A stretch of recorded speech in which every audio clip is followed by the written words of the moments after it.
আসসালামু আলাইকুম। আপনাদের একটা অঙ্ক করাই, দেখেন। অঙ্কটা পেট্রো বাংলায় 2024 জুন মাসে এটা আসছিল বুয়েটে। এটা সাবস্টেশন ইঞ্জিনে মেকানিক্যালি আসছিলো। কিন্তু দেখেন, একটি ইস্পাতের শ্যাফটের মাধ্যমে 200 RPM-এ 23 কিলোওয়াট পাওয়ার ট্রান্সফার করা হয়। তো একটা শ্যাফট, এই শ্যাফটের অঙ্কগুলো করার জন্য আমার বেন্ডিং স্ট্রেস এবং শিয়ার স্ট্রেস লাগে। বেন্ডিং স্ট্রেসের সূত্র হচ্ছে MC/I, আর শিয়ার স্ট্রেস হচ্ছে 16T/πd³। এই দুটো সূত্র লাগে। আর যদি ফাঁপা শ্যাফট হয় সেক্ষেত্রে এই সূত্রটা একটু চেঞ্জ হয়। বলছে শ্যাফটের উপরে লোড দেওয়া আছে, লোডের কারণে হচ্ছে 562.5 নিউটন মিটার বেন্ডিং মোমেন্ট তৈরি হচ্ছে। এখন অনুমোদিত সর্বোচ্চ টেনশনাল স্ট্রেস হচ্ছে, এটা হচ্ছে বেন্ডিং স্ট্রেস। আর শিয়ার স্ট্রেস হচ্ছে 42 মেগাপ্যাসকেল হলে শ্যাফটের সর্বনিম্ন ডায়া কত। এই শ্যাফটের ডায়াগুলো বের করার জন্য আমার বেন্ডিং স্ট্রেস আর শিয়ার স্ট্রেস কিন্তু দুইটাই লাগে। এখন দুইটা থেকে কিন্তু দুইটা ডায়া পাওয়া যাবে। সেক্ষেত্রে আমার সিলেক্ট করতে হবে। তো বেন্ডিং স্ট্রেসের সূত্র হচ্ছে MC/I এবং শিয়ার স্ট্রেসের সূত্র হচ্ছে 16T/πd³। তো এখন দেখবেন যে অঙ্কে এই যে এখানে দেখেন যে মুভমেন্ট আর ওই টর্কটা দেওয়া থাকে, এটা কিন্তু ইকুইভ্যালেন্টটা নিতে হয়। এটা কিন্তু ইকুইভ্যালেন্ট নিতে হয় শ্যাফটের ক্ষেত্রে।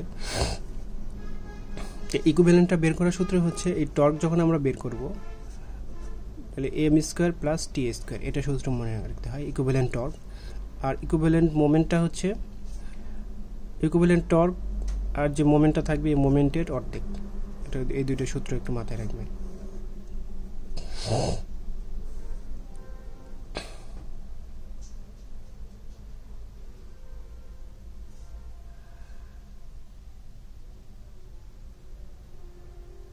তাহলে আমার কি দেওয়া আছে, যে একটা শ্যাফট,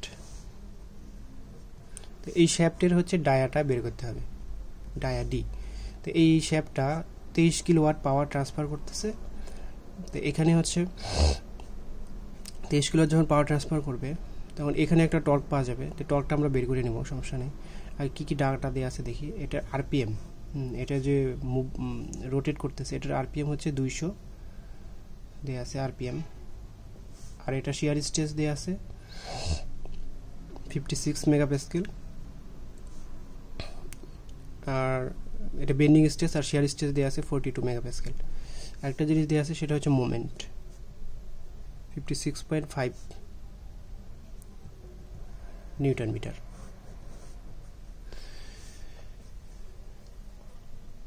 তাহলে এখান থেকে আমরা এই যে পাওয়ার যে দেওয়া আছে, এই পাওয়ার থেকে কিন্তু টর্কটা বের করতে পারবো। তো টর্কটা কীভাবে বের করব? পাওয়ার আমরা জানি হচ্ছে টর্ক ইন্টু অ্যাঙ্গুলার ভেলোসিটি। তাহলে পাওয়ার হচ্ছে 23 × 10⁻³ টর্ক হচ্ছে বের করবো। আর অ্যাঙ্গুলার ভেলোসিটি হচ্ছে 2πn/60। তাহলে এখান থেকে আমরা এন এর মান হচ্ছে 200 RPM,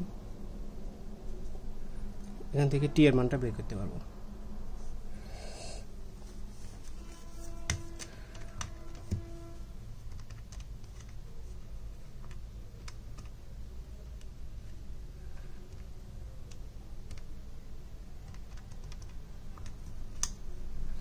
(1098.16) এত নিউটন মিটার। এখান থেকে ইকুইভ্যালেন্ট টর্কটা বের করে নিই। ইকুইভ্যালেন্ট টর্কটা কত হবে? ইকুইভ্যালেন্ট টর্ক হচ্ছে √m² + t²। তাহলে এম এর মান কত? এম এর মান হচ্ছে এই যে দেওয়া আছে 562.5² প্লাস টি হচ্ছে 1098.16²। তাহলে এখান থেকে আসবে হচ্ছে 1234.81 নিউটন মিটার। আর ইকুইভ্যালেন্ট মোমেন্ট কত হবে? ইকুইভ্যালেন্ট টর্ক আর যে মোমেন্টটা দেওয়া আছে সেই মোমেন্ট ভাগ 2, এখানে হবে হচ্ছে 1234.81 ভাগ প্লাস হচ্ছে 562.5 ভাগ 2, এখানে আসবে হচ্ছে 898.66 নিউটন মিটার। তাহলে ইকুইভ্যালেন্ট থেকে আমার এখানে ডায়াটা বের করতে হবে। তাহলে এখানে বেন্ডিং স্ট্রেস হচ্ছে আমার সূত্র MC/I তাহলে আই হচ্ছে কি moment of inertia pi D to the power 4/64, এটা মাথায় রাখতে হবে। তাহলে বেন্ডিং স্ট্রেস দেওয়া আছে কত 56 ইন্টু 10 টু দি পাওয়ার 6, এটা মেগা প্যাসকেলে নিয়ে নিলাম। এম হচ্ছে এম কিন্তু ইকুইভ্যালেন্টটা নিতে হবে, ইকুইভ্যালেন্টটা হচ্ছে কত 898.66 ইন্টু সি হচ্ছে যে সারফেস থাকবে এই সারফেস থেকে সেন্টার পর্যন্ত ডিস্টেন্স, এটা হচ্ছে সি মানে d/2, তাহলে সি হচ্ছে d/2, আর আই হচ্ছে moment of inertia pi D to the power 4/64। তাহলে এখান থেকে ডি এ হিসাব করলে আসবে 54.67 মিলিমিটার। প্রথমে মিটারে আসবে, তারপরে 1000 গুণ করলে মিলিমিটারে চলে আসবে। তারপরে আমরা শিয়ার স্ট্রেস যদি দেখি 16t পাই ডি কিউব, তাহলে শিয়ার স্ট্রেস কত হবে? শিয়ার স্ট্রেস হচ্ছে 42 into 10 to the power 6, 16 into equivalent torque হচ্ছে 1234.81 divide by pi D cube. এখান থেকে ডি এর মান আসবে হচ্ছে 54.67, ডি এর মান আসবে হচ্ছে 53.10 মিলিমিটার। তাহলে দেখেন এই দুইটা ডায়ার মধ্যে ম্যাক্সিমাম ডায়া কোনটা? ম্যাক্সিমাম ডায়া হচ্ছে 54.67, আর এটা হচ্ছে 53.10। ডায়া হচ্ছে আমার যত বেশি হবে দুইটা মানে যখন তুলনা করব যেটা বেশি হবে সেটা হচ্ছে আমার সেফ ভ্যালু। তাহলে আমার সর্বনিম্ন ডায়া কত হইতে হবে? এটা হচ্ছে 54.67 মিলিমিটার, এটা হবে হচ্ছে অ্যান্সার। আমার সেফ ভ্যালু যদি বের করতে বলি যে দুইটা তুলনা করে যে কোনো একটার মান বের করতে হবে, তখন হবে হচ্ছে 54.67, বড়টা নিতে হবে আর কি, এই বড়টাই আমার সিলেক্ট করতে হবে। আরেকটা আপনাদের জিনিস দেখাই,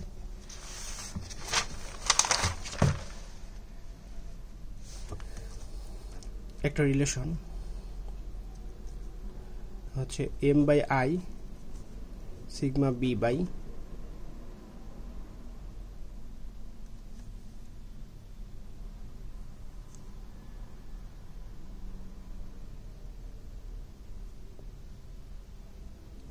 এটা একটু টেকনিক মনে রাখেন, mi/r, এই টেকনিক আমি মনে রাখতাম। তাহলে এম হচ্ছে প্রথমে থাকবে, তার নিচে থাকবে হচ্ছে আই, তারপর হচ্ছে বেন্ডিং স্ট্রেস, তারপর নিচে হচ্ছে ওয়াই মানে হচ্ছে ওই যে সি, ওয়াই বা সি যে কোনো একটা বলি, তারপর হচ্ছে আর E/R মডুলাস অফ ইলাস্টিসিটি, আর হচ্ছে রেডিয়াস। এইটাই হচ্ছে আমার অনেক সময় লাগে। এখান থেকে বেন্ডিং স্ট্রেস সূত্রটা আসছে, বেন্ডিং স্ট্রেস হচ্ছে my/i, ওয়াই মানে হচ্ছে সি, এটা হচ্ছে অর্ধেক নিতে হয়, যে ডায়া শ্যাফটের ডায়া দেওয়া থাকে ওটার অর্ধেক নিতে হবে, যে ভ্যালুটাই দেওয়া থাকবে ওটা অর্ধেক নিতে হবে আর কি। এটা একটু মাথায় রাখেন এই সূত্রটা, m/i সিগমা b/y E/R। আসসালামু আলাইকুম।